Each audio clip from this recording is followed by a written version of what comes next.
আল্লাহ পাক বলেন, হে নবী আপনি ইমানদারদেরকে বলে দিন, তাম পৃথিবীর ইমানদারদেরকে বলুন তারা যেন খবরদার কখনোই কোনো অবস্থায় ইহুদি এবং খ্রিস্টানদের যেন বন্ধুরূপে গ্রহণ না করে। কারণটা হচ্ছে বাদ ওহম আউলিয়া ও বাদ, তারা একে অপরের বন্ধু। তারা একে অপরের কি কথা বলেন না কিছু, তারা একে অপরের কি বন্ধু। আল্লাহ তাআলা তাম পৃথিবীর ইমানদারদেরকে উদ্দেশ্য করে বলতেছেন, হে পৃথিবীর বুকের ইমানদারেরা তোমরা শোনো, তোমরা কখনো কোনো অবস্থায় ইহুদি এবং খ্রিস্টানদের বন্ধুরূপে গ্রহণ করবে না, তাদের অনুসরণ করবে না। তোমরা যদি তাদের দেখে দেখে সিনেমা তৈরি করো, তাদের দেখে দেখে সংস্কৃতি তৈরি করো, তাদের দেখে অর্থনীতি তৈরি করো, তাদের দেখে দেখে যদি রাষ্ট্রনীতি তৈরি করো, তাহলে আমি আল্লাহ তাআলা বর্ণনা করতেছি, বলতেছি ওই মুসলিমকে ওদের কাতারে আমি শামিল করে দেব। জোরে বলেন নাউজুবিল্লাহ। আর কোন মুসলিম যদি ইহুদিদের কাতার যদি শামিল হয়ে যায়, সে জান্নাতে যাবে না জাহান্নামে যাবে? জাহান্নামে যাবে। কারণ ইহুদি এবং খ্রিস্টানরা তারা বিনা হিসাবে জাহান্নামে যাবে।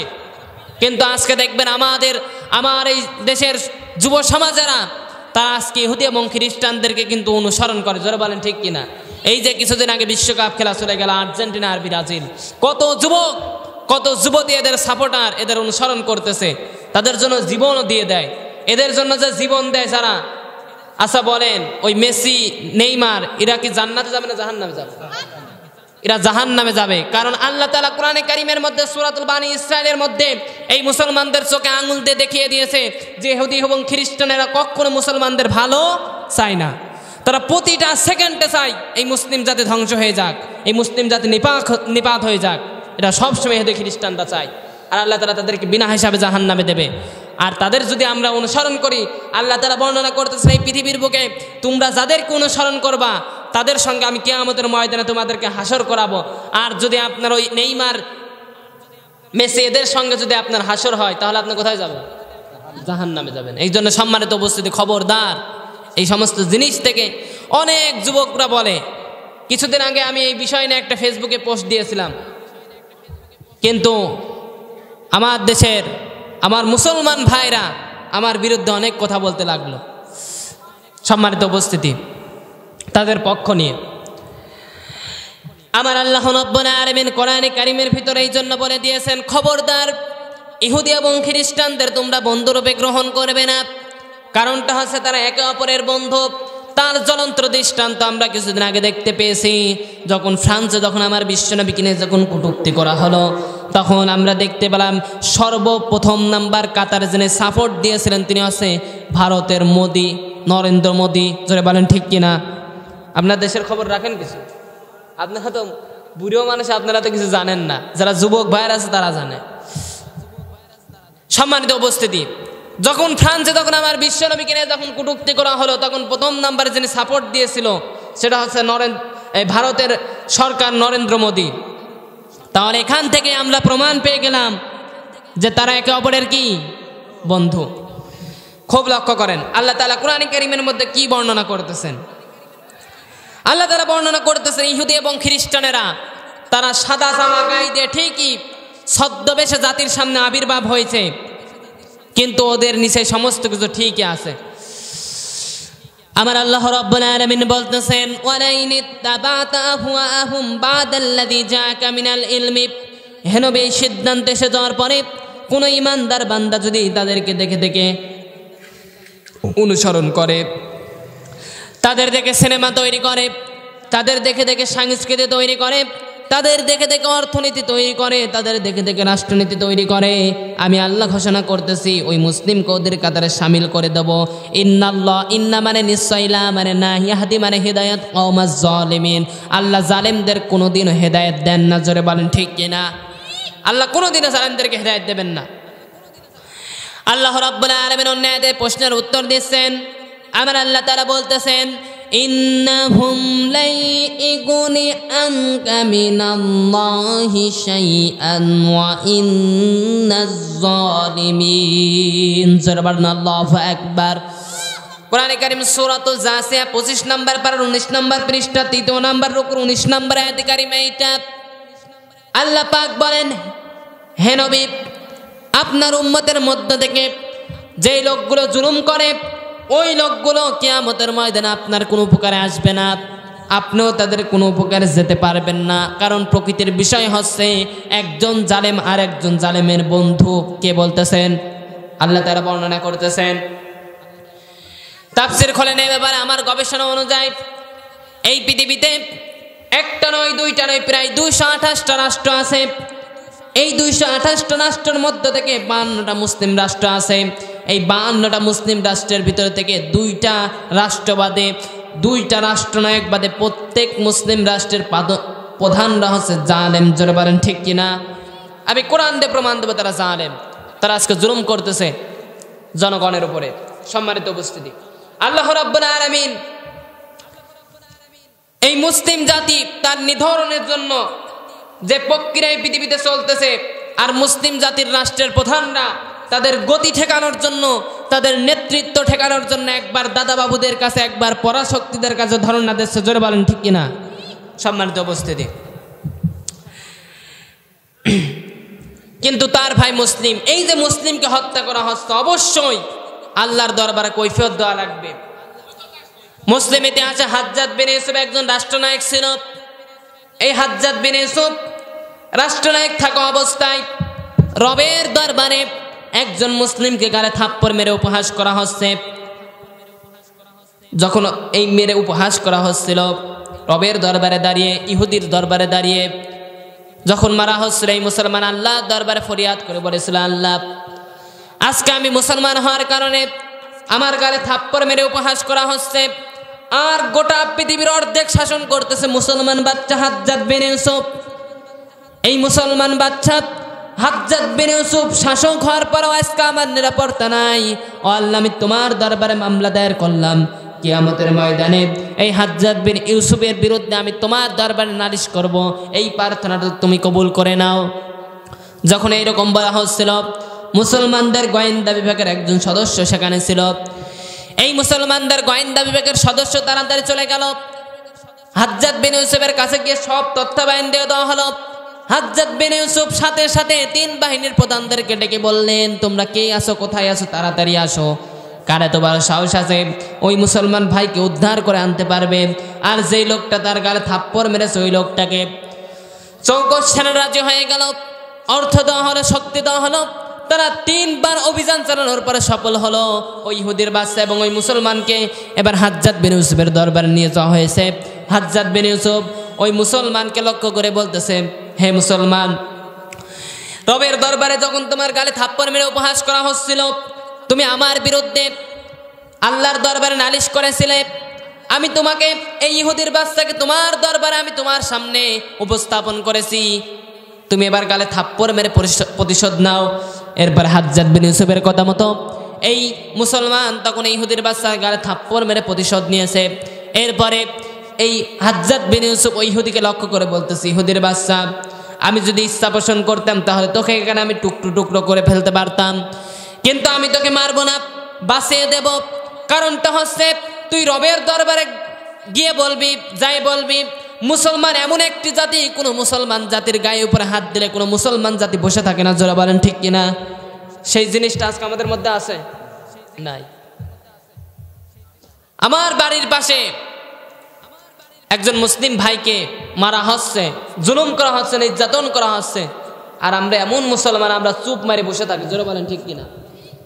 এই যে অন্যায় দেখার পরে আপনি যদি প্রতিবাদ না করেন, আল্লাহ তাআলা এই পৃথিবীর বুকে আমাদের পাঠিয়েছেন এই কারণে যে তোমরা অন্যায়ের প্রতিবন্ধকতা তৈরি করবে। কিন্তু আজকে দেখবেন আমাদের সমাজে এত অশ্লীলতা, বেহায়াপনা, অন্যায় হচ্ছে, কিন্তু আমরা কেউ প্রতিবাদ করি না। এখন প্রতিবাদ না করলে কি শাস্তি হবে, ওটা আল্লাহ তাআলা বর্ণনা করেছেন। এবার আসুন এটা আপনাদেরকে শোনাই।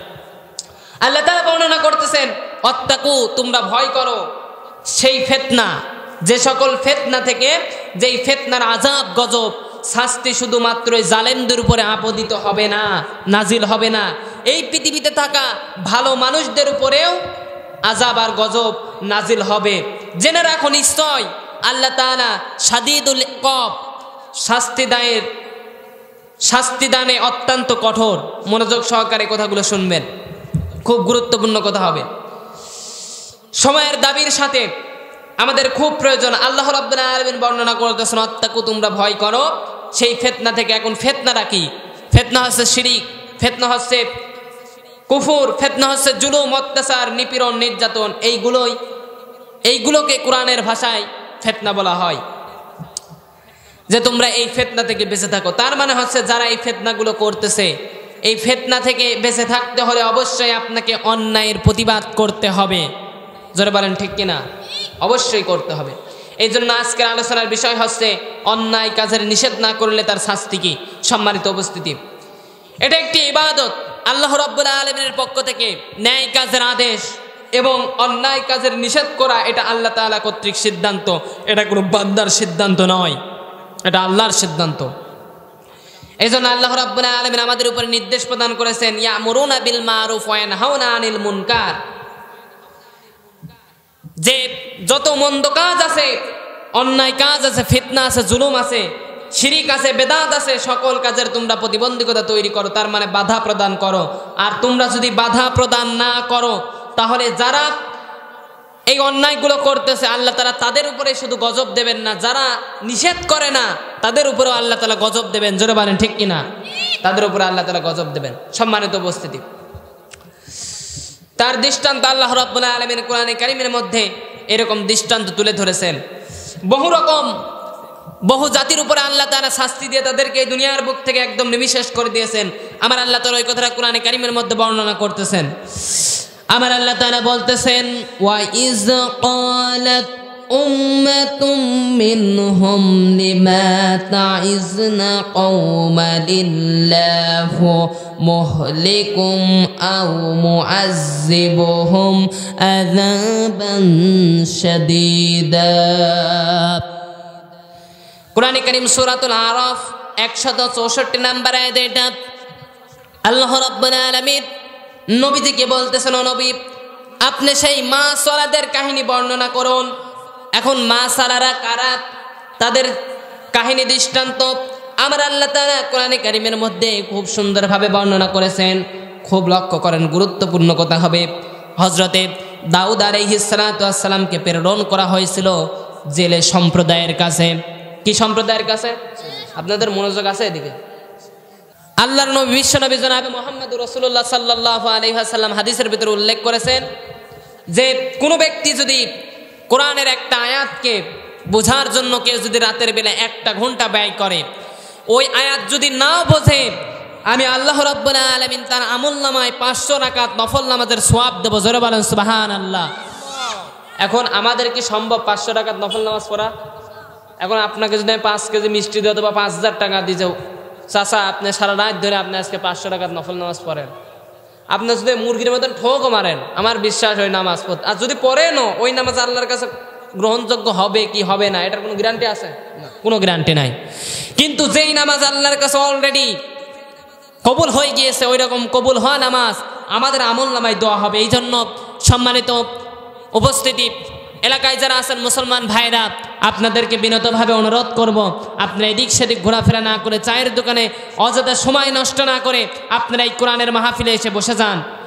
পৃথিবীর আল্লাহ তাআলা কিয়ামতের ময়দানে সমস্ত সময়ের হিসাব নেবে। আপনি এই যে চায়ের দোকানে বসে এখন আড্ডা মারতেছেন, রাস্তায় ঘোরাফেরা করতেছেন, এই সমস্ত সময়ের হিসাব আপনার আল্লাহ তাআলা নেবেন। কিন্তু এই কোরআনের ময়দানে এসে যত সময় পর্যন্ত থাকবেন, এর একটা সেকেন্ড হিসাব আল্লাহ তাআলা নেবেন না। জোরে বলেন সুবহানাল্লাহ।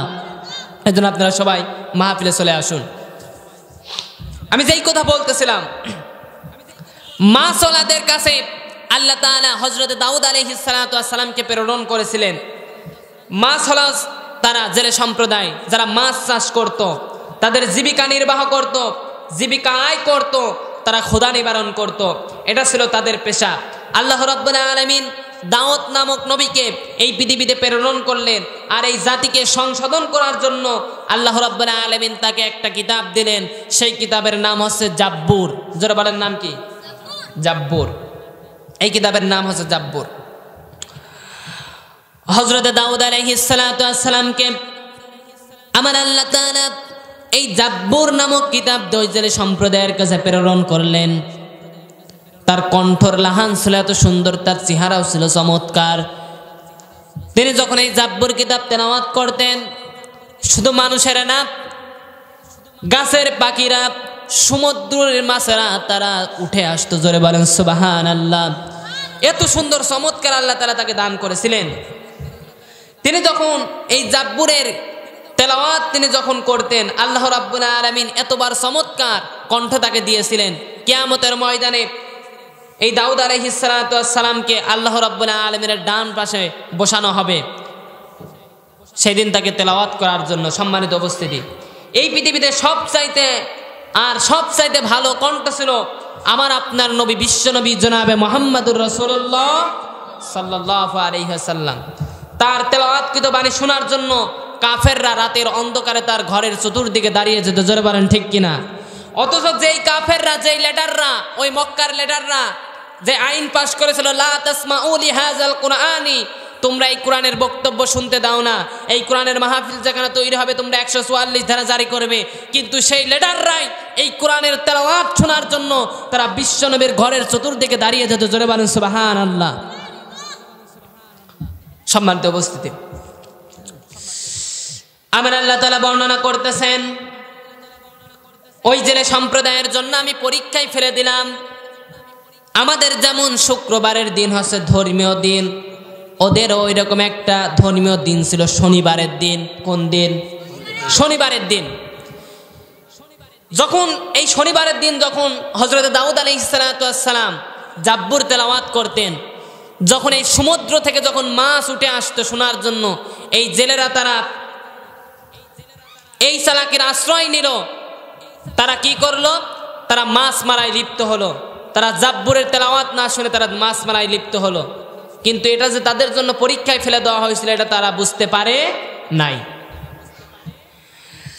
কিন্তু শনিবারের দিন যখন বলা হলো, দেখো এটা হচ্ছে আমাদের একটা ধর্মীয় দিন, এই দিনে তোমরা মাছ মেরো না। এরপরে এই যে সম্প্রদায় তারা বলতেছে, ঠিক আছে আমরা শনিবারের দিন মাছ মারবো না। শনিবারের দিন যখন এই মাছগুলো যখন উঠে যখন কিনারায় চলে আসবে, আমরা আড়ালে আবডালে টুক করে পাঁচ দিয়ে ঘিরাও করে রাখবো, তাহলে তার মাছ যেতে পারবে না। পারবে নাকি? যেতে পারবে না। এই সালাকের আশ্রয় নিল। এই সালাকের আশ্রয় নেওয়ার পরে কিন্তু তাদের জন্য যে এটা পরীক্ষায় ফেলে দেওয়া হয়েছিল তারা তা বুঝতে পারে নাই। আল্লাহ তাআলা সেই কথা এখানে বর্ণনা করতেছেন। কিন্তু দাউদ আলাইহিস সালাতু ওয়াস সালামের যারা অনুসারী ছিল, যুগে যুগে যত নবী আল্লাহ রাব্বুল আলামিন এই পৃথিবীর বুকে প্রেরণ করেছেন, তাদের প্রতি তাদের কিছু সহচারী ছিল, তাদের প্রতি যারা ঈমান এনেছিল, এই নবী সহ এই ঈমান যারা এনেছিল, ঈমানদাররা জেলেদেরকে নিষেধ করলো। যখন নিষেধ করা হলো যে তোমরা এই শনিবারের দিন মাছ মেরো না, আর এক শ্রেণীর লোক এই নিষেধকৃত ব্যক্তির উদ্দেশ্যে একটা বক্তব্য দিয়েছিল, সেটা আমার আল্লাহ রাব্বুল আলামিন কোরআনে কারীমের মধ্যে কোট করে দিয়েছেন। তারা বলছে, তোমরা কেন তাদেরকে নিষেধ করতেছো?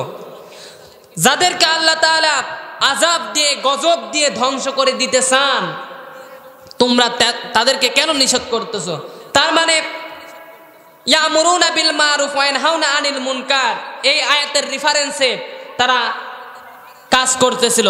তার মানে অন্যায় কাজের বিরোধিতা করতেছিল। আমার কথা বুঝতেছেন তো? তারা অন্যায় কাজের বিরোধিতা করতেছিল, আর যারা অন্যায়টা করতেছে তাদেরকে নিষেধ করতেছিল একদল। আল্লাহর পক্ষ থেকে, নবীর পক্ষ থেকে যে বলা হয়েছে যে তোমরা শনিবারের দিন মাছ মারা যাবে না, তোমরা এই কাজটা করো না, এই শরীয়তে এটা নিষেধ।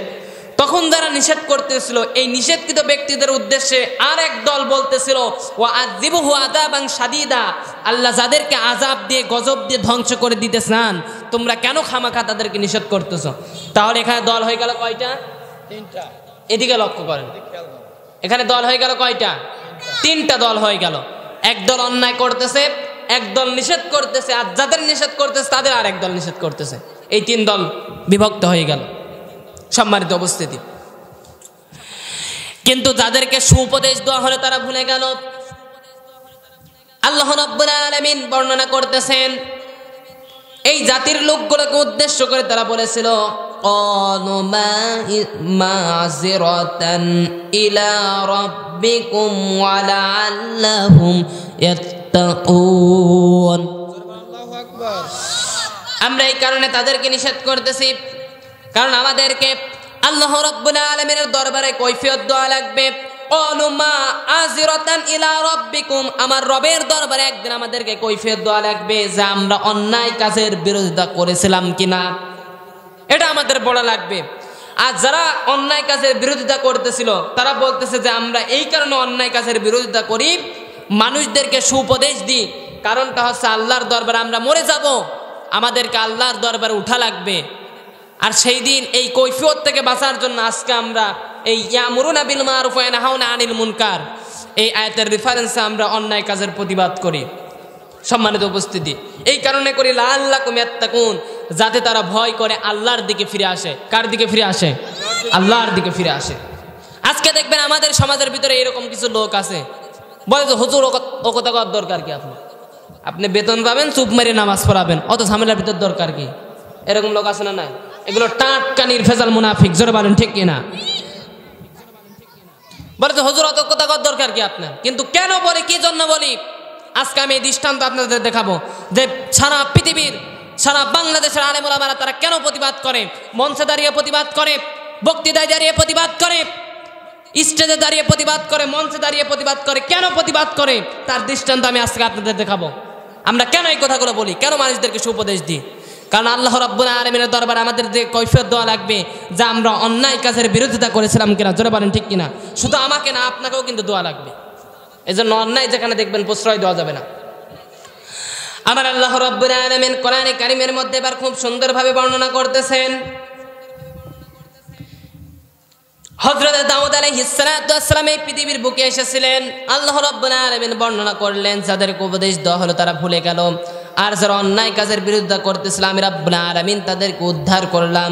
আর যারা জুলুম করতেছিল, অন্যায় করছিল, পাপাচার করতেছিল, আমার আইনের সঙ্গে, আমার হুকুমের সঙ্গে আল্লাহ রাব্বুল আলামিন তাদেরকে আযাব দিয়ে এই পৃথিবীর বুক থেকে আমি নিঃশেষ করে দিয়েছিলাম। তার মানে আল্লাহ তাআলা এখানে তিন দল হয়ে গিয়েছে। আমি আগেই বলেছি, একদল অন্যায় করতেছে আর একদল নিষেধ করতেছে, আর যারা নিষেধ করতেছে তাদের আর একদল নিষেধ করতেছে।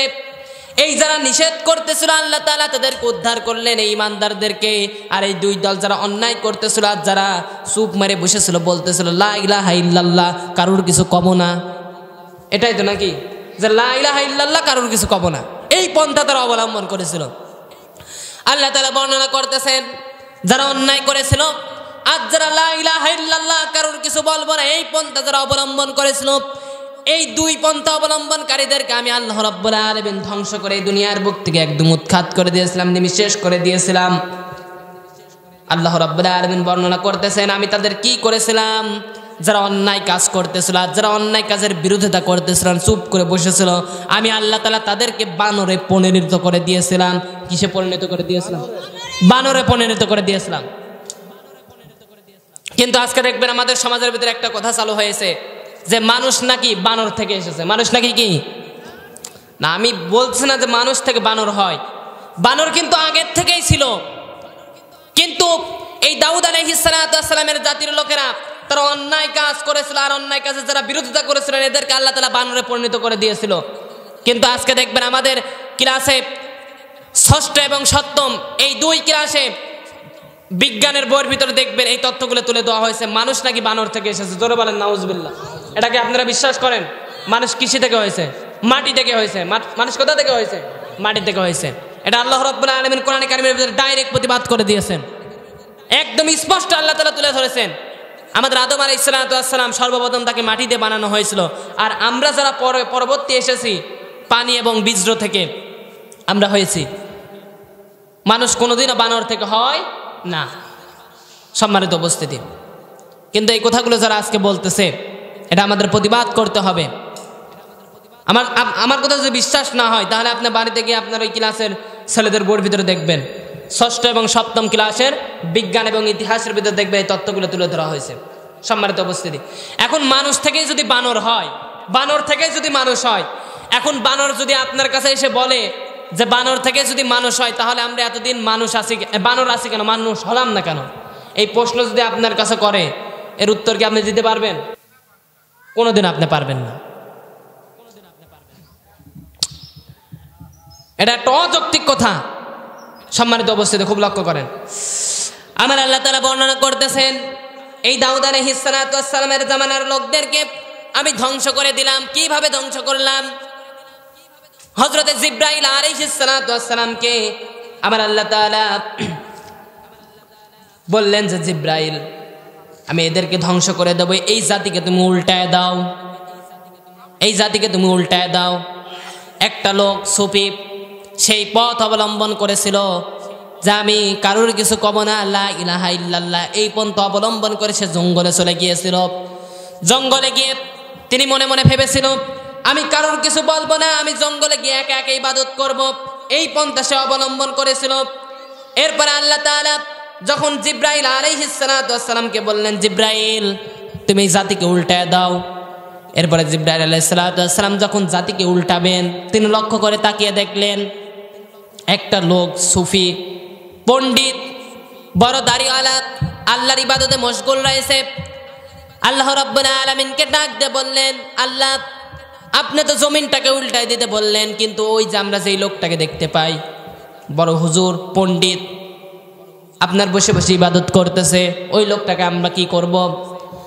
আল্লাহ বললেন, জিব্রাইল ওই যে শুদ্ধ উল্টাও। তার মানে যদি উল্টাতে চাও ওইটির কাছে যায় উল্টাও, কারণ ওই হুজুরটা ওই পণ্ডিত এই পন্থা অবলম্বন করেছিল যে লা ইলাহা ইল্লাল্লাহ, কারোর কিছু বলবো না, আমি জঙ্গলে গিয়ে একা একা ইবাদত করব। ইয়ামুরুনা বিল মারুফ ওয়া ইয়ানহাউনা আনিল মুনকার, এই আয়াতের রেফারেন্সে সে মনে মনে চিন্তা করেছিল আমি অন্যায় কাজের প্রতিবাদ করব না, প্রতিবন্ধকতা তৈরি করব না, এই পন্থা অবলম্বন করে সে জঙ্গলে চলে গিয়েছিল। এই জন্য আল্লাহ বললেন যে জিব্রাইল ওই হুজুরের থেকে আগে মাস শুরু কর, ওই হুজুরের থেকে আগে কি মাস শুরু কর। এরপরে জিব্রাইল আলাইহিস সালাতু ওয়াস সালামকে আল্লাহ নির্দেশ দিলেন, বিকট একটা আওয়াজ দিলেন আর জমিনটাকে উল্টায় দিলেন।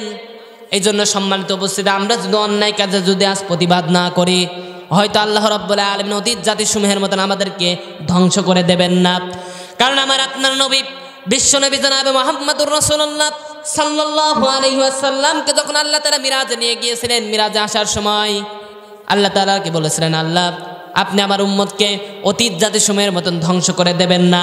আল্লাহ তাআলা বলেছিল ঠিক আছে ধ্বংস করব না, কিন্তু মাঝে মাঝে আমি পৃথিবীর এক একটা কোণা থেকে অল্প অল্প টান মারবো, যাতে মানুষ এর থেকে যেন শিক্ষা নিতে পারে। এই যে তুরস্ক ভূমিকম্প হলো, একদিনে 40,000 মানুষ মৃত্যুবরণ করেছে। সম্মানিত উপস্থিতি, সে আল্লাহকে আমরা ভয় করি না, সে আল্লাহর আযাব আমরা গজব ভয় করি না। এখন আপনি অন্যায় কাজের প্রতিবাদ করতেছেন না, আপনি নিজে অন্যায় করতেছেন, হয়তো আল্লাহ আপনাকে কিছু বলবেন না বিশ্বনবীর মহব্বতে, কিন্তু মরে যাওয়ার পরে আপনার পানিশমেন্ট ঠিকই শুরু হবে। জোর বলেন ঠিক কিনা? ঠিকই শুরু হবে, ওখান থেকে আপনি বাঁচতে পারবেন না। সম্মানিত উপস্থিতি, এই যে কালকে চলে গেল 14ই ফেব্রুয়ারি, জোর বলেন ঠিক কিনা? ভালোবাসা দিবস। এটা ভালোবাসা দিবস না, এটা বিশ্ব বেহায়া দিবস। জোর বলেন ঠিক কিনা? বিশ্ব বেহায়া দিবস। আবার এই যে আসতেছে 14ই এপ্রিল, পহেলা বৈশাখ। আজকে আমার দেশের যুব সমাজরা এই পহেলা বৈশাখ পালন করবে। আফসোস, এই পহেলা বৈশাখটা কোথা থেকে আসলে এটা মুসলমান জাতি জানেই না। এই দিনে কি কাহিনী হয়েছিল এটা আমি আপনাদের সামনে আজকে তুলে ধরবো। স্পেনে মুসলমান জাতি যখন বসবাস করত, এই বসবাস করার সময় মুসলমান ছিল অনেক, কিন্তু সেই স্পেনে আজ মুসলমান নাই, নিশ্চিহ্ন হয়ে গিয়েছে। যেখানে মুসলমান ছিল রানী এসেবেলা, যখন 800 বছর যখন এই মুসলিমরা যখন নেতৃত্ব করার পরে রানী এসেবেলা যখন ক্ষমতায় গেল, তখন তারেক বিন জিহাদ একটা মসজিদ তৈরি করেছিল, যেই মসজিদে প্রায় 1 লক্ষ লোক মানুষ নামাজ পড়তে পারে। জোরে বলেন আল্লাহু আকবার। এত বড় একটা মসজিদ তৈরি করেছিল। আমাদের বাংলাদেশ থেকে কিছু আলেম গিয়েছিল সেখানে, যাওয়ার পরে তারা দেখতে পেল সেই মসজিদের ভিতরে শুধু মূর্তি আর মূর্তি। তারা নামাজ পড়ার জন্য যখন প্রস্তুতি নিচ্ছিল, হঠাৎ করে একটা পুলিশ চলে আসলো। আসার পরে তাকে চেপে ধরলো আর বলল যে ভুলে যাও, এটা তোমাদের আগে মসজিদ ছিল, এখন আর মসজিদ নেই, এটা এখন গির্জা, এখানে সিজদা দিতে দেওয়া হবে না। কান্নায় বুকটা ফেটে যাচ্ছিল তাদের, যে তারা আল্লাহর কাছে একটু সিজদা দিতে পারবে না। এরপরে এই স্পেনে যখন 14 এপ্রিল পহেলা ফুল এপ্রিল যখন আসলো, তখন যুদ্ধ শুরু হলো। সমানে মুসলমানদের মায়ের, যেখানে পায় সেখানেই মায়ের। মুসলমানরা প্রস্তুতি ছিল না, মুসলমানরা ভোগ বিলাসে মাতোয়ারা হয়ে গিয়েছিল, আয়াস হয়ে গিয়েছিল। একজনকে আর একজন মানে না, একজনের নেতৃত্ব আর একজন মানে না। যখন তারা এরকম ভোগ বিলাসে যখন মাতোয়ারা হয়ে গেল, তখন তাদের সঙ্গে যুদ্ধ শুরু হয়ে গেল। সমানে মায়ের, যেখানে পায় সেখানেই মায়ের। এরম করতে করতে মুসলমানদেরকে হত্যা করা হলো।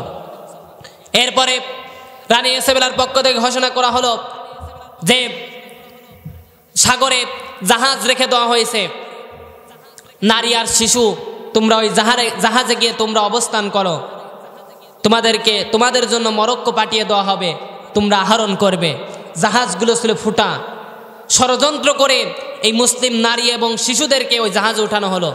40,000 মুসলিম নারী এবং শিশু তাদের ওই সমুদ্রে শরীর সমাজ হয়ে গেল, ডুবে গেল। এরপরে 40,000 মুসলমান পুরুষ তারা ওই কর্ণবার মসজিদের ভিতরে তারা আশ্রয় গ্রহণ করলো। আশ্রয় গ্রহণ করার পরে জানালা দরজা চতুর্দিক থেকে বন্ধ করে দিয়ে ভিতরে কিরোসিন তেল ঢেলে আগুন দিয়ে তাদের পুড়িয়ে ভস্ম করে দেওয়া হলো। এরপরে পাশেই ছিল একটা লাইব্রেরি। মুসলমানরা যেটা নিয়ে, যেই কিতাব নিয়ে, যে বই পুস্তক নিয়ে গবেষণা করত, এই কিতাবগুলো, এই হাদিস, এই বিজ্ঞান বই, এই সমস্ত জিনিসগুলো তারা পাশে একটা নদী ছিল, ওই নদীতে ফেলে দিল। এই কিতাবগুলো ফেলে দেওয়ার কারণে নদীর স্রোত বন্ধ হয়ে গেল, মুসলমানদের কেটে কেটে ওই নদীর ভিতরে ফেলে দেওয়া হলো। রক্তে দরিয়া লাল হয়ে গেল, মুসলমানদেরকে বিদায় করে দেওয়া হলো। সেই দিনটা ছিল 14 এপ্রিল, পহেলা বৈশাখ।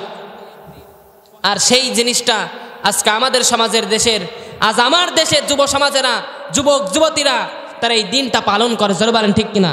তারা জানেই না। এই স্পেন ইহুদি এবং খ্রিস্টানেরা এই 14 এপ্রিল আসলে তারা ভোগ বিলাসে মাতোয়ারা হয়ে যায়, তারা আনন্দ উৎসব করে আর বলে এই দিনে আমরা মুসলমানদেরকে স্পেন থেকে বিদায় করে দিয়েছিলাম। এই কারণে তারা ওই দিনেই 14 এপ্রিল তারা পালন করে। আর সেটা আজকে আমাদের এই বাংলাদেশে, আজকে আমাদের যুব সমাজের ভিতরে, স্কুল কলেজে ইউনিভার্সিটিতে, সমস্ত জায়গায় শিক্ষিত মহলে আজকে এই কুসংস্কারটা ঢুকে গিয়েছে। জোরে বলেন ঠিক কিনা? এই জন্য সম্মানিত অবস্থায় বিনীতভাবে অনুরোধ করব, আমরা পয়লা বৈশাখের অপেক্ষায় নয়, আমরা রমজানের অপেক্ষায়। জোরে বলেন ঠিক কিনা? এই জন্য সম্মানিত উপস্থিতি, এই জিনিসগুলো আমাদের জানতে হবে। আজকে আমরা জানি না, বুঝি না, এই সমস্ত আলোচনা তো আমাদের সমাজে করা না, আমরা জানবো কিভাবে? এই জন্য সম্মানিত যুবক ভাইরা, সম্মানিত মা এবং বোনেরা, বিনীতভাবে আমরা অনুরোধ করব, আপনারা এই পহেলা বৈশাখ পালন করবেন না। এটা ইহুদি এবং খ্রিস্টানদের কালচার। আপনি তাদের দেখে দেখে অনুসরণ করতেছেন।